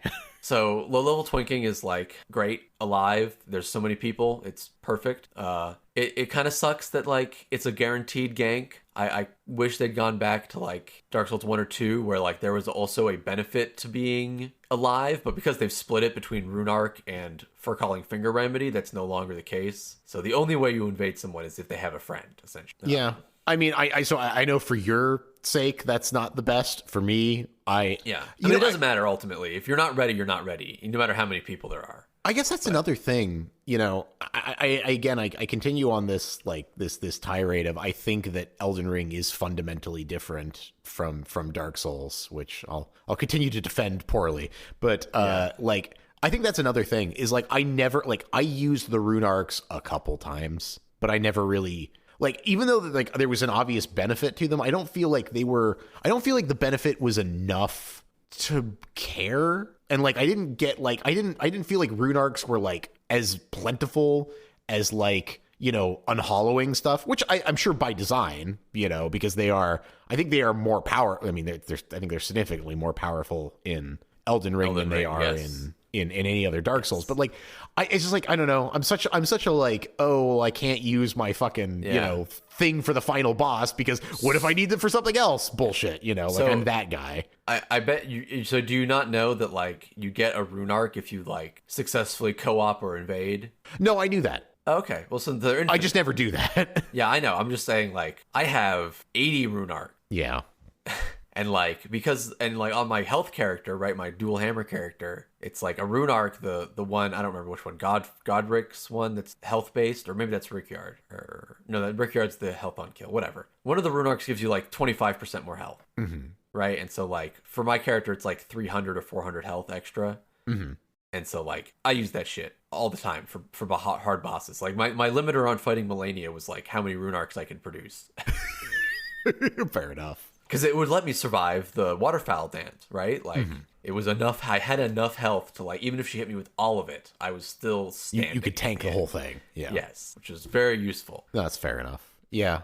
And, like, I like that, and I like it being disconnected from... Yes, of course you do. Everyone else does, yeah. Yeah, I mean, yes. And I feel like that is a fundamental difference. Like, it never feels like I have to, quote-unquote, unhollow, you know? Yes. Like, the game doesn't... Especially since you can still see NPC summons. Yeah, and messages. It's like there's no reason to ever be like that unless you specifically want to summon somebody that you know for a fight. It's like it's great. I understand why that's a change that might annoy some people, especially people like viewers like you. I'm used to it from Dark Souls 3 already, so it doesn't really change anything. And I mean, even in Dark Souls 1, you fight ganks constantly and people with a summon, so it's fine. I'm used to it. I kill lots of groups of people as a single invader.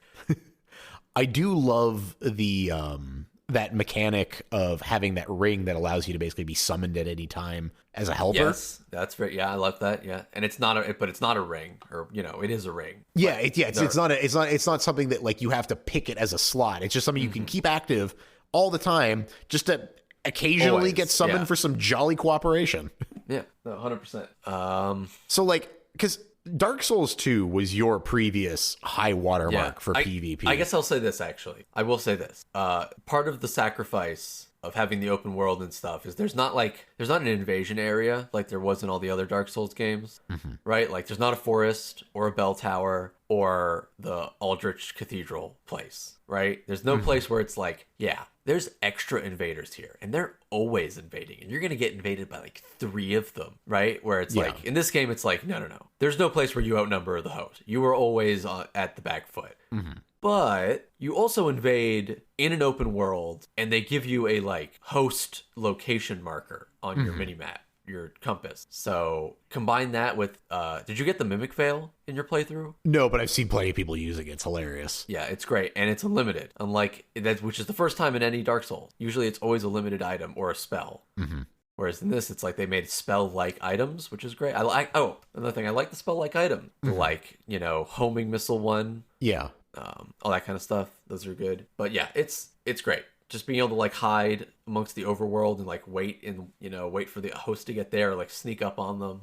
That it's really like it's highly increased the cat and mouse nature of PvP, which is cool. That's a good change. And the builds are crazy and they get crazier the higher level you go. Yeah. I know you must have noticed all of the like coliseums dotted around the landscape. Yes. I have to believe that there's going to be some fucking like arena DLC mechanics coming into something. DLC. Yeah, there's DLC for this game eventually, which is going to be crazy because it's already so big. Oh yeah, I mean, I'm so excited for whatever the fuck the DLC is going to be because I might have to replay the game for that. The Godskin duo.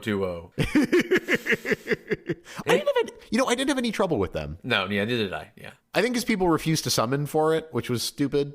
Like people are stupid. They just use your fucking mimic tier, and it like I beat it in 2 tries. It was not hard. It's like, man, Call of Duty is so hard when you only use your pistol. Yeah, I was gonna make this point earlier, but I'll make it now because we were talking about it. So here it is. People are treating the Spirit Ashes like they are regular summons, when what they should be treating them as is a weapon slot. Like beating a boss without your Spirit Ashes is not like beating it solo. It's like beating it without equipping a weapon. It's not quite that bad, but it's almost that bad. Yeah, it is. I mean, in terms of damage output, it certainly is. That's how I feel about it. I feel like people are treating it like, oh, I'm playing it solo. It's like solo includes your Spirit Ashes. Like that's. I mean, I agree. It always felt just like I would fight a boss, right? I'd be fighting a boss, and they'd do something really bullshit. Yeah, they'd be like, oh, excuse me. Oh, I thought this was a fair fight.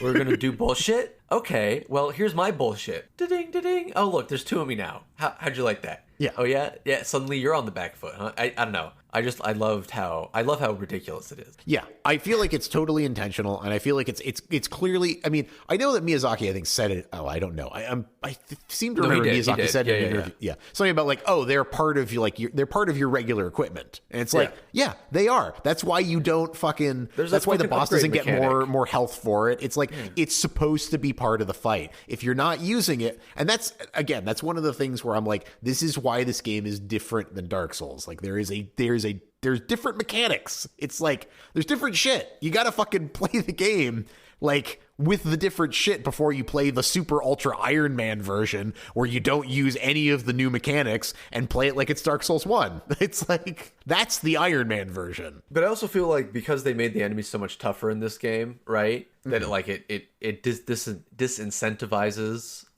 summoning a person because of the double health or the triple quadruple health, right, with 2 summons, whereas like in the previous games summoning was never that bad. Like it never felt as bad as it does in this game where it's like, oh wow, they have way more health. Yeah, I would still do the NPC summons generally. Sure, or NPCs are real people regardless. It's just like well, because with the NPCs you could still use your Spirit Ashes, which that's right, yeah. Having 3 people in the fight was legit. With only there was twice the health. I feel like it made up for it. Like, because I mean, like I think it was like the fucking fire lizard or whatever. I summoned for that.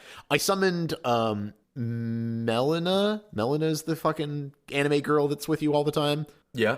I summoned her for the first Like, Yep. And she did the tree thing. the Morgott fight, because that's honestly, I felt, I was like, I have to summon her. That's like thematic. Like, Yes. if I don't summon her, I didn't do the fight properly, you know? And Yeah, like, yes. and I summoned the one fucking person, whatever their name was, for the Godfrey fight, because like, I mean, they were there, and I was like, all right, fucking summon you. So yeah. But I mean, I feel like all the NPC summons, when they were like, they felt thematic, I was like, shit, I'll summon them. You know, why not? Make it more interesting. So Yeah. I essentially feel like it's just the Spirit Ashes are a like replacement for the level of difficulty you would have had summoning someone in the past, you know, as like a sort of like, yes, we understand we've made the bosses harder insofar as their health bars. I mean, I would go a step beyond that. I feel like the bosses are balanced around you using Spirit Yes, exactly. Ashes. Yes, I'm convolutedly saying that. Yeah, Because like exactly. I don't feel that same way in, like, for instance, in Dark Souls. I feel like Smogan Orenstein and like the Bell Gargoyles are clearly balanced around you summoning, but most of the fights aren't. Like, most of the fights are significantly easier if you have summoned somebody versus those fights which just felt like that's the default. That's what you're expected to do. Whereas like in this, I feel like basically every mainline boss is balanced around you summoning by default. Like, summoning is the default, and if you don't summon, you're basically fighting this in hard mode. Yeah, but only if you're following like the relative upgrade path of that the game wants. Yeah, yes. I mean, there's If you go plenty off that path, you can really destroy the game's balance easily. yes, which is... Or just forget about an area and come back later and be like, oh, oops, this boss is like an enemy.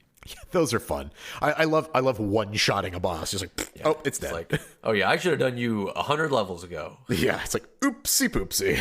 Yeah, and that's what I feel like really makes the game feel different. Ultimately, is like you don't even know really, other than the late game stuff is the only real indicator of like what they thought the difficulty of the game should be. You know what I mean? No, I know exactly what you mean. Yeah, it's like, so we do know they wanted it to be pretty darn hard still, because the late game bosses are all pretty hard. Mm-hmm. I mean, I didn't find Radagon and the Elden Beast particularly hard, but I think that was a consequence of my build, because you obviously struggled with them. And when I fought them again with you, they were hard. Yeah, when you didn't have two of you and they had 100% less health, and you could stagger them, it was a lot easier. But yeah, I mean, honestly, I found like the first like Radagon harder with you than with just my mimic tier, but yes, I was able to beat the Elden Beast with you because you were alive long enough to beat it. Because I understand what dodging attacks is. Yes. Although I will say, for everybody still listening to us, is fucking that fight was unreasonably epic because Steven died at the last second,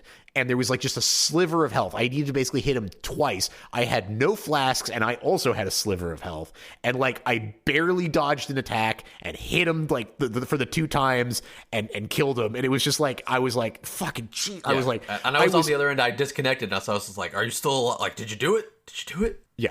I mean, I was fucking shaking by the end of it because it was just like, it was so by the skin of my teeth, you know?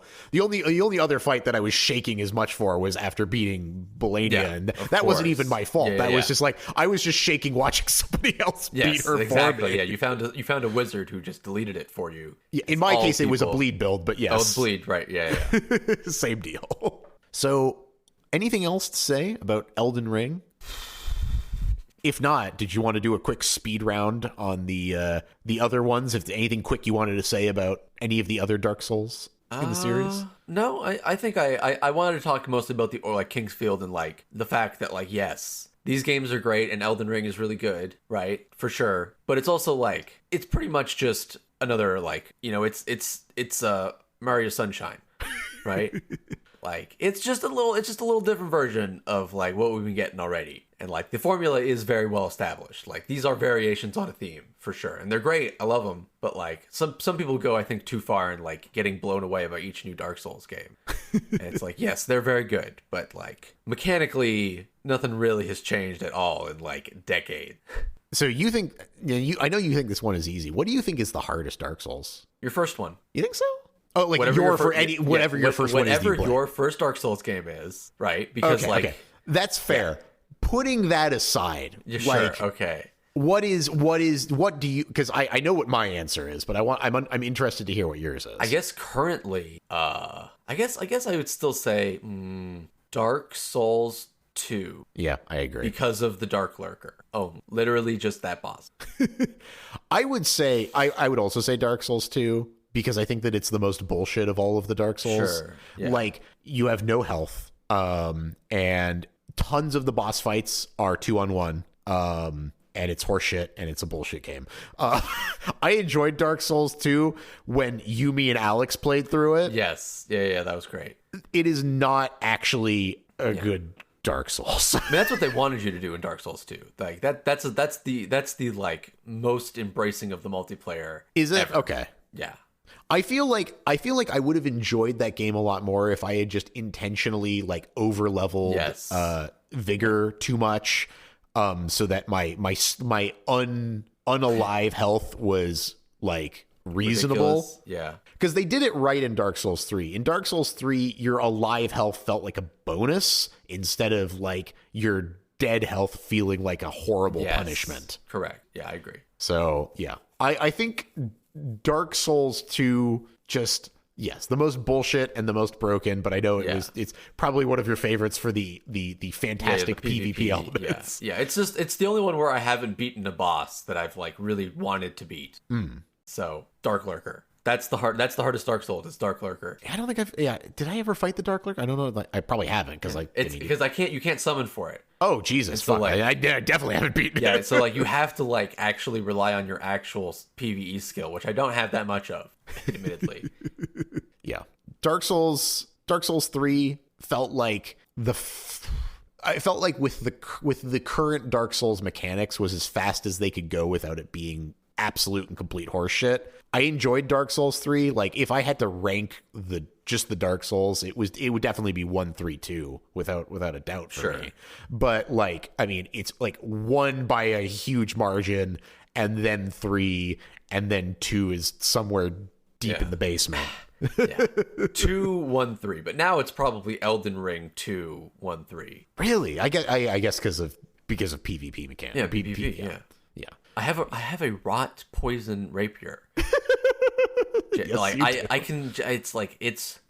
Sometimes I run into people who are like both new and they're just like using shields and they just block my rapier thrusts, and it's like that doesn't stop the poison rot, buddy. Like I'm still doing it. Like, you can block me all you want and I'm not gonna do any damage, but like I'm gonna do damage. Can't stop the signal, Mel. Yeah. Anyway. Yeah. So yes, and like it seems to have the most longevity just because of the ridiculous amount of variety. So I think if I were to, of the Souls games that I've played, because I haven't played Demon Souls and I don't count Sekiro because I think Sekiro is actually completely different from. I haven't played it, but it's Sekiro is not a Souls game. Yes, so. It does not have the Moonlight Greatsword. Oh, it doesn't have the Moonlight Greatsword. Well, it does not have the Moonlight Greatsword. It is like officially not a Souls game. And they've said that. Does it really not have the Moonlight Greatsword? It does not. No. Wow. Yeah. It's not a Souls game. Like it's not even a From Software game. Oh yeah, exactly. It's not a Souls game.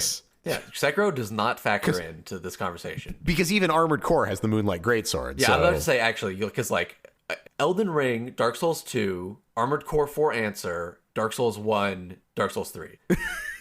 Because Armored Core 4 Answer is a Dark Souls game. Like, and there's even like health potions you can get. So. Fair enough. Yeah, I will say, so I don't know where to rank 4 Answer on that, although I do love Armored Core 4 Answer. Yeah. I will say, it's for me, I think it is Dark Souls 1, Bloodborne, Elden Ring, 3 and 2. Yeah, that's fair. Bloodborne's tough because like I had more fun with Bloodborne, but I felt like I was better at video games when I played Bloodborne than when I played Elden Ring.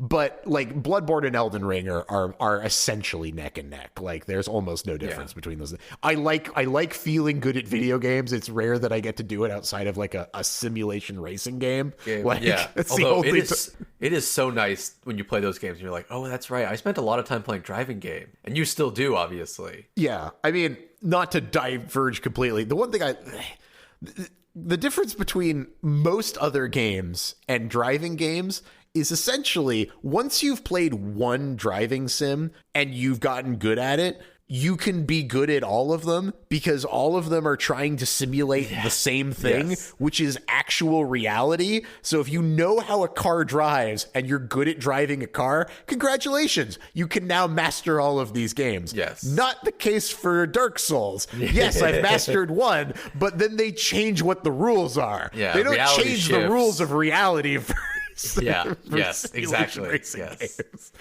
So yeah, I'll hang on to that. It's like I got my fucking racing wheel and I can handle that. But yeah, they keep changing the Dark Souls rules on me and I gotta learn everything new again. But yeah. So yes, Bloodborne made me feel like I was good at video games, and it gave me a brief moment where I was like, maybe I don't suck. And then, I played Elden Ring and I was like, no, it's okay, I do. Yeah. Just forehead your way through it. Yeah. On my next playthrough, I'm definitely going to I'm going to look up what the most broken meta build is at that point, and I'm going to do that thing. So there you go. That'll bleed. It's bleed. It's rivers of blood. It might be right now. I'm trying. If like by the time I get around to actually playing it again, because I'm not. I'm not you. Yes. I can't. I got well, other hobbies. I don't play it again. I play the PvP, which is like always a unique, emergent experience. That's fair. I'm not ready to put together a character for that quite yet. It's like every time I go into PvP, it's like, am I gonna like do a cat and mouse game for 20 minutes? Am I like gonna run in and kill these guys? Am I gonna get hunted? Are we gonna make friends? Like what's happening? Like it's great. It's like the multiplayer is so good for the Souls game. Here's a question. Sure. Are you on New Game Plus with your two hammers Unga Bunga guy? No. God, no. Oh, okay. So that's how you were able to help me out. Yeah. I never ever do New Game Plus because I don't. Why would I play a more difficult version of the game that I already kind of don't want to have to play in the first place? Okay, fair enough. Yeah, I should play some New Game Plus because so far my initial impression is once you get to New Game Plus, you are hilariously overleveled. Yes, for a while, and then it catches up. I know it won't stay that way forever, but like at least initially, because I'm gonna do 2 of fucking Hand of Melania fucking.